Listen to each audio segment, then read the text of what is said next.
My 2023 coffee prediction. So number one, I think we're gonna see the price of coffee actually stabilize. Now, I understand that inflation is happening and it's gonna continue to happen throughout the year. We might see a pretty nasty recession. Technically, we're already in one. We might see it get worse, but they're actually forecasting an increase in global coffee supply, which means that we might actually see prices stabilize relative to inflation. We won't necessarily see continual increases in price. I think we're going to see a stabilization of price. I don't think prices are going to go down, even on the green end for the roasters, but I think we're going to see it stabilize because I think the increase in supply will kind of match in inflationary pressures and it'll kind of stabilize the price. At least maybe it's wishful thinking, but that's what I think. Number two, I think we're going to see a further death of pods.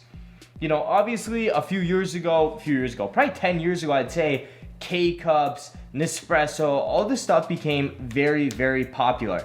Now, what I'm thinking is gonna happen is as people are a bit tighter with their money, they're gonna realize that that coffee is insanely expensive. I mean, K-Cups, Nespresso, if you break it down per pound, how much you're paying $40, $50, $60 a pound for garbage coffee, guys. And so I think more people are gonna be a little bit more aware of how much they're spending on their coffee habit, and I think they're gonna look for better ways to make coffee at home, whether that's getting the good old Black & Decker coffee brewer and getting some great freshly ground coffee that's roasted that you enjoy, or it's gonna be, you know, buying a pour over, like a V60 to do something nice for yourself at home. I think more people are gonna be going in that direction to save money and actually drink better coffee.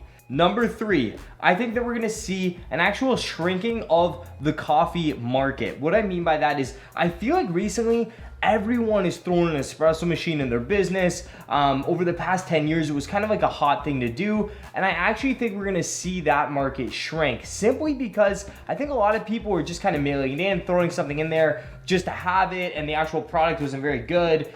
I think we're gonna see more specialty shops that focus, getting more business, and we're gonna see other places cutting coffee from their offerings just because it is expensive and time consuming to run a proper espresso program. So I think we're gonna see less and less of that, and we're gonna see more kind of focused spots pop up that are doing something excellent. So I think we're gonna see less just espresso machines strewn everywhere. But anyways, guys, I could be completely wrong. These are just my hot takes. The only one that I actually have any like real data to back up is the coffee pricing thing, the K-Cup / Nespresso pod thing. I'm just firing off the hip based on what I see here. But the other thing is I'm also dealing with just my customers, so I don't really have data on everybody else. But anyways, guys, thanks so much for watching. See you in the next video. Like, subscribe.